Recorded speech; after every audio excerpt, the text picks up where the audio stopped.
Eh, Selamat malam dan selamat sejahtera. Kami dari kumpulan 16 akan membentangkan bab ke-15 yaitu institusi juvenil serta cara-cara rawatan dan pencegahan delinkuensi.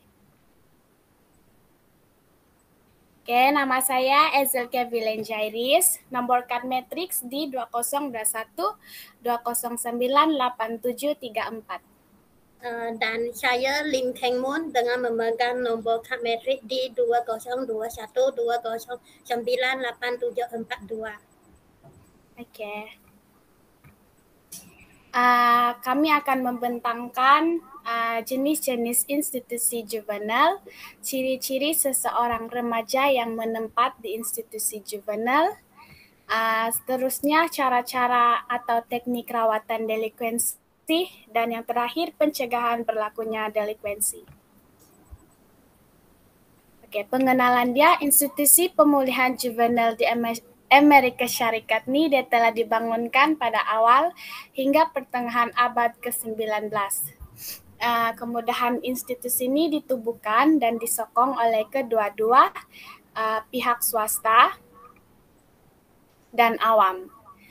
Selain itu, institusi ini dia dibahagikan kepada dua jangka, yaitu yang pertama adalah jangka masa panjang atau dikenali sebagai negeri, dan juga dikenali ataupun jangka masa pendek yang dikenali sebagai tempatan. Dan dalam bab ini juga kami akan menerangkan ciri-ciri seseorang juvenil dan akan menerangkan cara rawatan dan pencegahan delinkuensi. Oke, seperti yang saya terangkan tadi, terdapat dua jenis institusi, yaitu yang pertama adalah jangka pendek atau dikenali sebagai tempatan. Yang kedua adalah jangka panjang dan dikenali sebagai negeri. Oke, institusi jangka pendek nih, dia merupakan kemudahan tempatan yang dikendali secara awam, contoh dia pusat atau rumah tahanan. Ya, institusi jangka panjang pula, dia merupakan kemudahan negeri yang boleh dikendali secara dana awam atau swasta, contoh dia institusi pemulihan.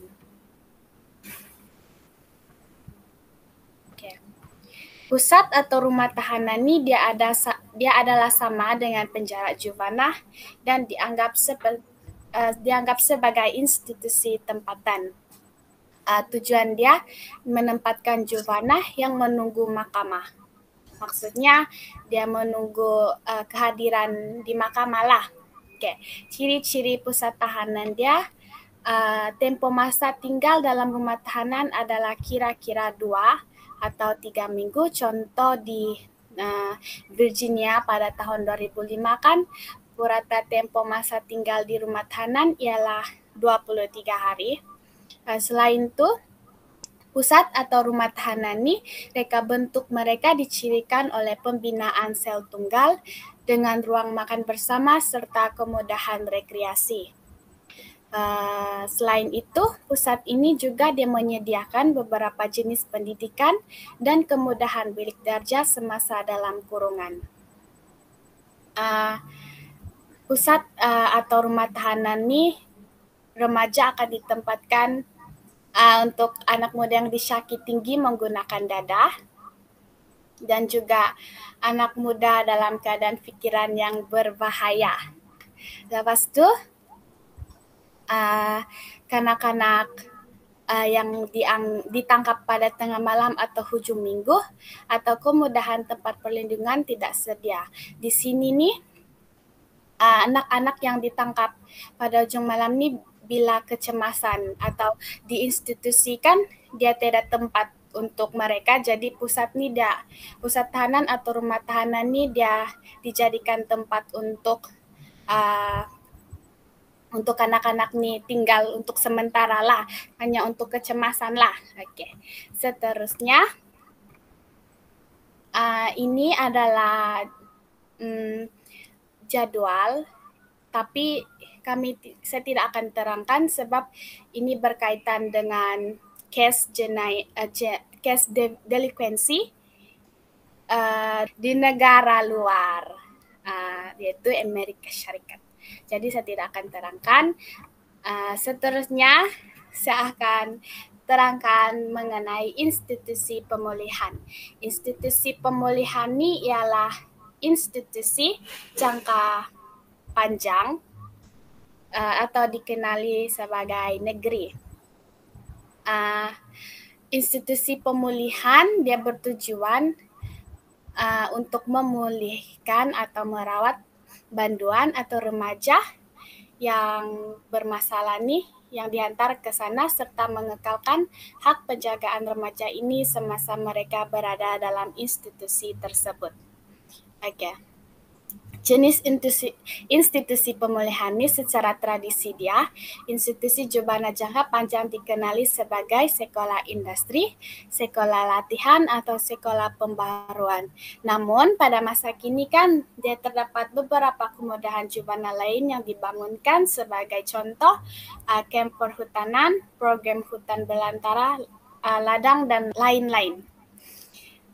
Ciri-ciri remaja yang ditempatkan di institusi pemulihan ini dia bersalah melakukan kesalahan jenayah seperti rompakan atau pecah rumah.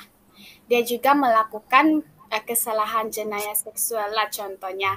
Jadi institusi pemulihan ini adalah untuk orang yang sudah melakukan atau disabit kesalahan lah contoh. Oke, ciri-ciri institusi pemulihan ini kan dia menawarkan program dan perkhidmatan, contoh dia program pemulihan dan pendidikan.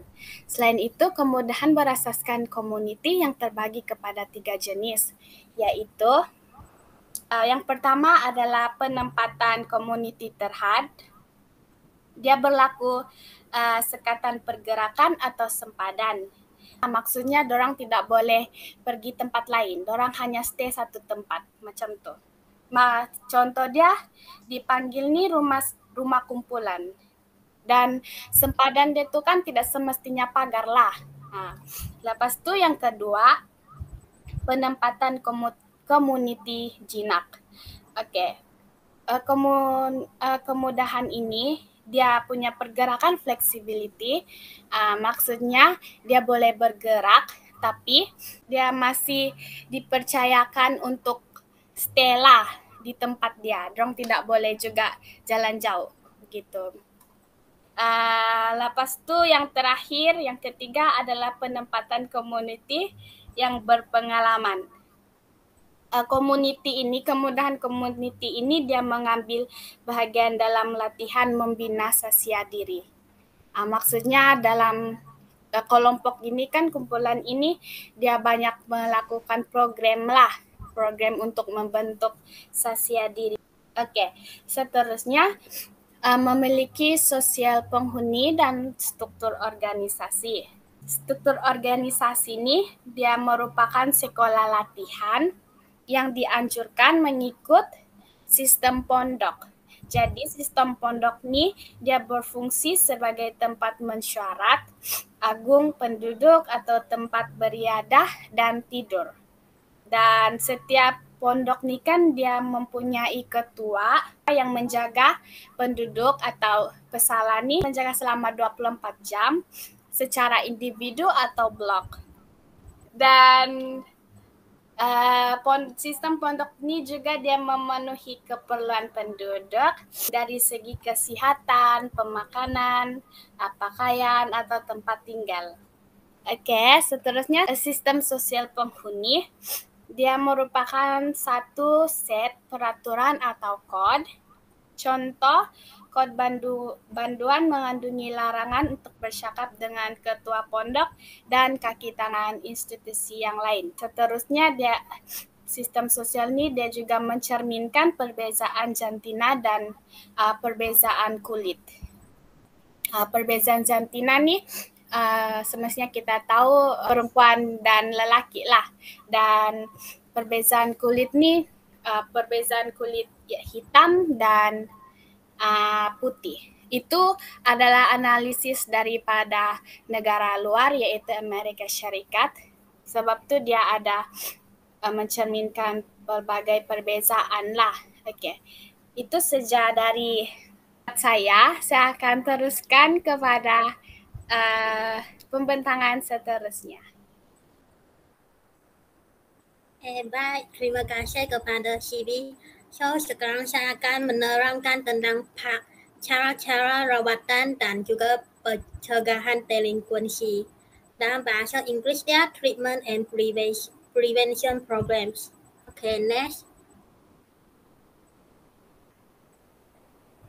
Okay, so ini adalah bagi bahagian apa tuh cara-cara rawatan. So bagi cara-cara rawatan ni kan dia boleh bahagikan kepada dua kumpulan, iaitu bagi satu rawatan individu dan juga rawatan perkumpulan. So dalam rawatan individu kan dia ada kepada 3 subtopik lagi. Yang pertama teknik counseling, yang kedua terapi reality, dan ketiga fokus merawat tingkat laku delinkuan.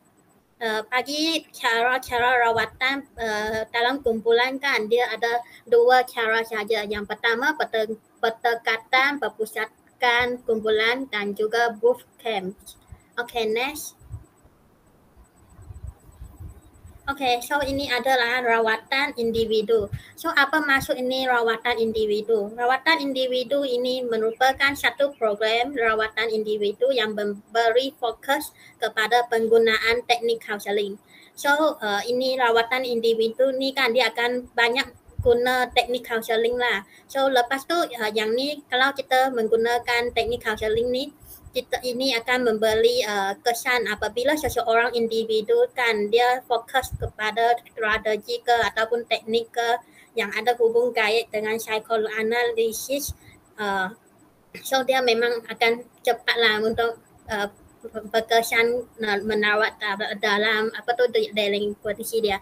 Lepas tu dalam ni kan kita menggunakan satu teknik, iaitu teknik analisis transaksi. Dalam bahasa Inggeris dia transactional analysis. So kita boleh bagi tahu dia macam apa tu singkatan dia TA. Okay, next.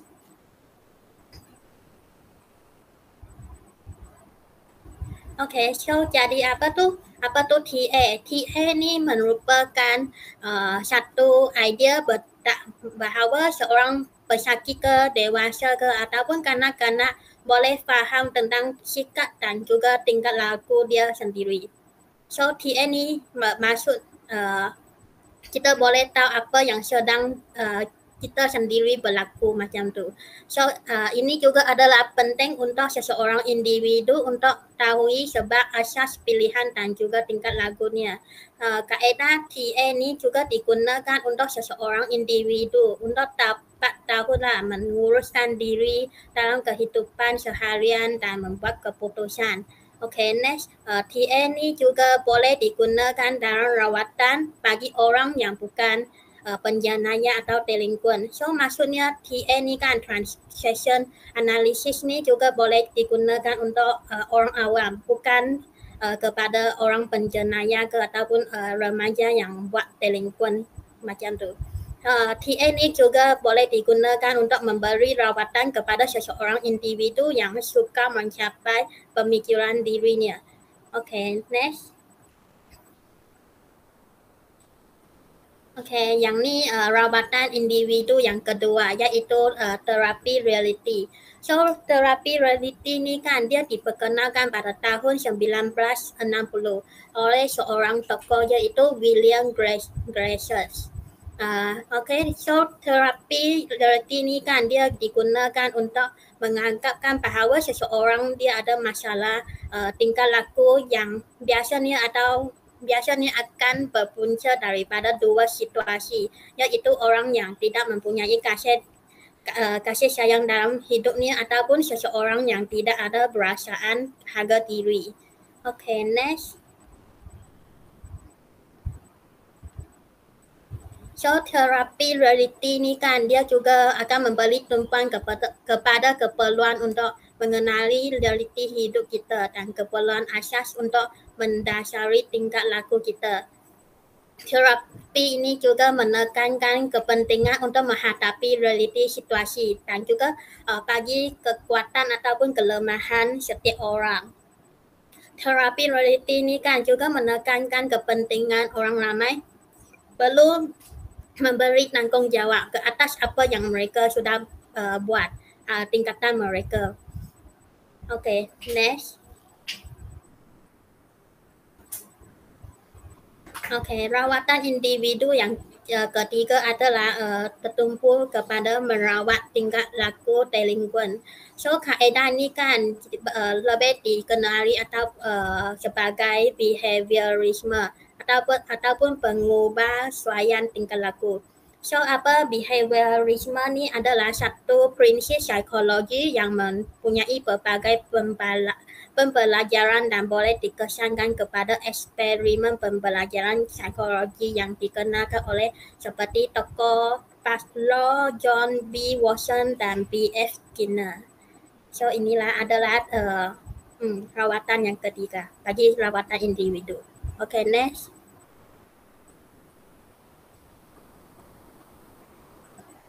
Okey, sudah sekarang kita mengalihkan kepada bahagian rawatan berkumpulan. So rawatan berkumpulan ni kan dia juga cara apa tu rawatan dia adalah boleh fokus kepada pendekatan perpustakaan kumpulan. So rawatan ini kan boleh dijalankan dalam kumpulan. Tapi pada situasi yang tertentu kan, yang ni rawatan ni pun boleh guna untuk macam kepada seseorang individu, bukan kepada satu kumpulan. Sebab ni kan dia boleh memberi tumpuan untuk seseorang individu untuk mempengaruhi perubahan ataupun pemulihan bagi seseorang. So pendekatan ini kan juga menyadari bahawa banyak remaja boleh dipengaruhi oleh rakan sebaya mereka, kawan mereka dengan tingkat lakunya dalam kumpulan macam tu. So dalam pendekatan ini kan kita pun boleh fokus kepada interaksi kumpulan terpadu ataupun guided group interaction GGI. Okay, next.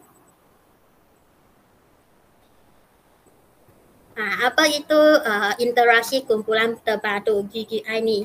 So GGI ni menekankan bahawa perubahan corak tingkah laku dan seseorang sikap bagi seseorang tu dalam satu kumpulan. So melalui kaedah ni kan seseorang individu itu akan bertemu dengan seseorang dewasa untuk membincangkan ataupun menyelesaikan satu isu dalam kehidupan mereka supaya boleh mendapat seseorang individu atau remaja ni mengubahkan sikap ke tingkah laku mereka.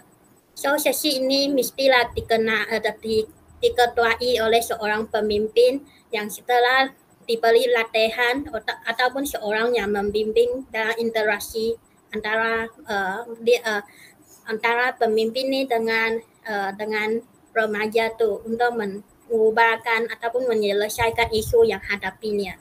Okay, next.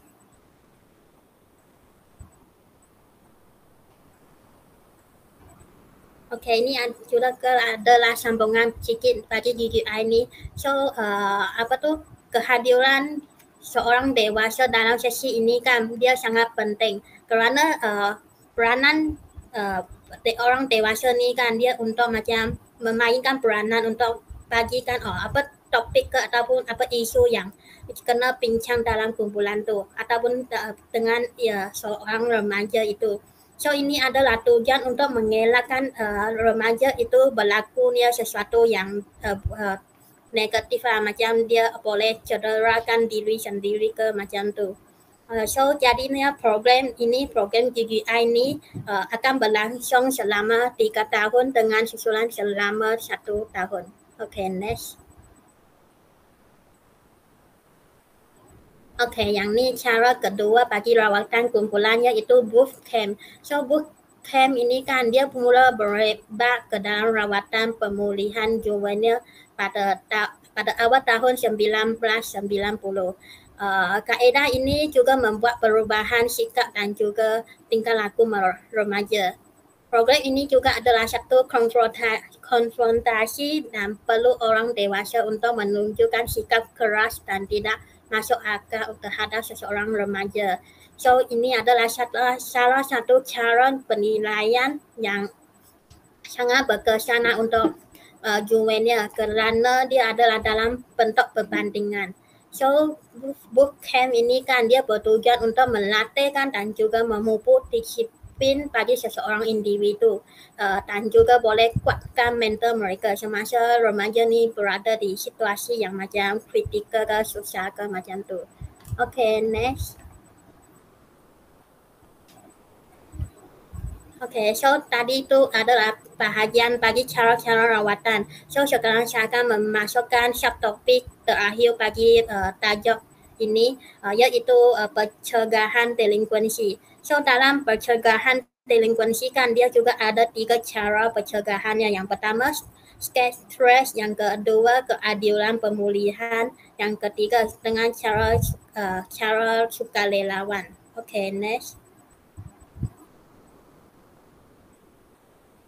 Okay, bagi cara yang pertama yang adalah stress. So ini adalah satu program pencegahan dengan usaha untuk menukarkan ataupun menakutkan seorang remaja yang selalu melakukan delinquents. So stress ini kan dia bermula pada pertengahan tahun 1970 di New Jersey. Di bawah program ni kan dia ada terdapat satu kumpulan bantuan di penjara. Mereka akan bentukkan satu kumpulan. Nama kumpulan tu dipanggil Liver Group. So Liver Group ini kan dia memainkan peranan untuk memutuskan dan menyedarkan remaja yang sering menjalankan delinkuensi. So ini adalah salah satu cara untuk macam bagi bantuan ni kan untuk memberikan sesuatu kebaikan ataupun manfaat kepada masyarakat supaya untuk mengelakkan remaja membuat delinkuensi. So dalam program ni kan cara pencegahan ni kan dia ada tempo dia antara dari 9 hingga 12 bulan. Okay, next. Yang ni adalah cara pencegahan kedua iaitu keadilan pemulihan. So keadaan ni kan selalunya boleh dapat dilihatkan pada 2 program. Yang pertama keadilan pemulihan ataupun yang kedua bimbingan. So apa tu keadilan pemulihan ni akan buatnya? So ini adalah satu keadilan pemulihan kan ni kan akan melibatkan satu pertemuan ataupun satu sesi secara bersemuka untuk melibatkan keluarga remaja yang membuat delinkuensi itu. So sesi ini perlulah diketuai oleh seorang profesional. Program ini kan cuba untuk mengintegrasikan kepentingan antara 3 pihak iaitu seorang remaja yang buat delinkuensi, ahli keluarga bagi remaja tersebut dan juga masyarakat. So program ini kan dia selalu menggunakan model persidangan kumpulan keluarga iaitu satu sesi pertemuan antara bersemuka dengan remaja dan ahli keluarganya dan juga dibantu oleh seorang dewasa yang telah dilatih. So program ini kan dia selalu ada termasuk juwana yang dituntut melakukan apa-apa jenis kesalahan yang ternyatakan dalam program rawatan dan juga pencegahan 399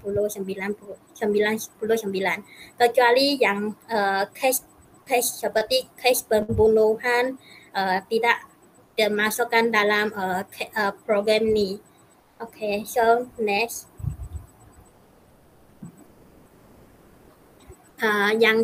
Situasi yang kedua dalam program keadilan pemulihan ini juga boleh dilihat pada cara bimbingan. So bimbingan ini merupakan sebagai satu program rawatan dan pencegahan keadilan juwana. Dalam bimbingan ini kan dia bermula pada tahun 1990. So pada tahun 2005 kan sebuah organisasi ini dia memberi tumpuan kepada pementoran yang bernama mentor.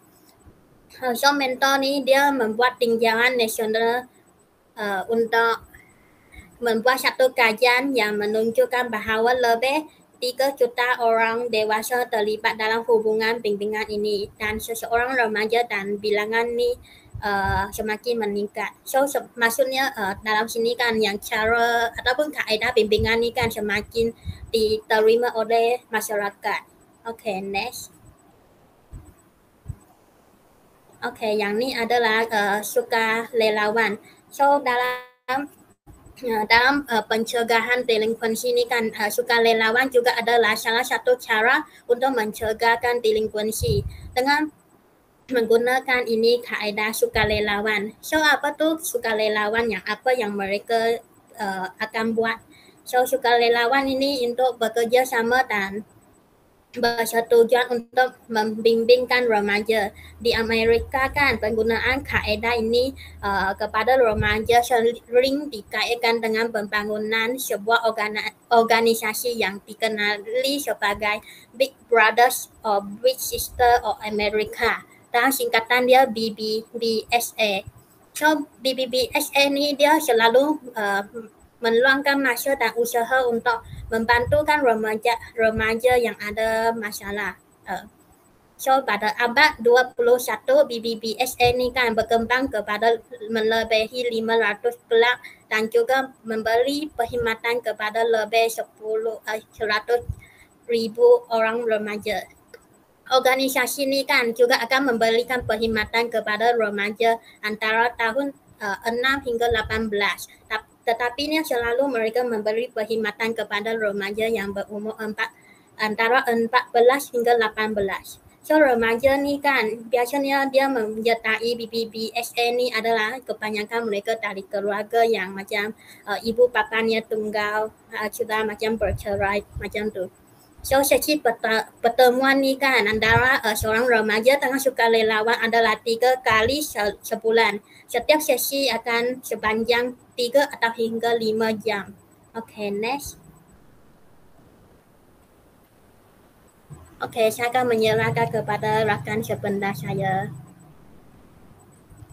Okay, secara rumusannya, bab ini telah membincangkan jenis-jenis institusi juvenil, iaitu institusi jangka pendek dikenali sebagai tempatan dan jangka panjang yang dikenali sebagai negeri. Dan bab ini juga membincangkan ciri-ciri seseorang yang menempati institusi juvenil, sama ada di institusi jangka pendek atau jangka panjang, dan cara-cara rawatan seseorang remaja yang menjalankan delinkuensi serta pencegahan berlakunya delinkuensi dalam kalangan remaja dengan mengenalkan pelbagai jenis program dan pendekatan. Itu saja dari kami. Sekian dan terima kasih. Bye-bye.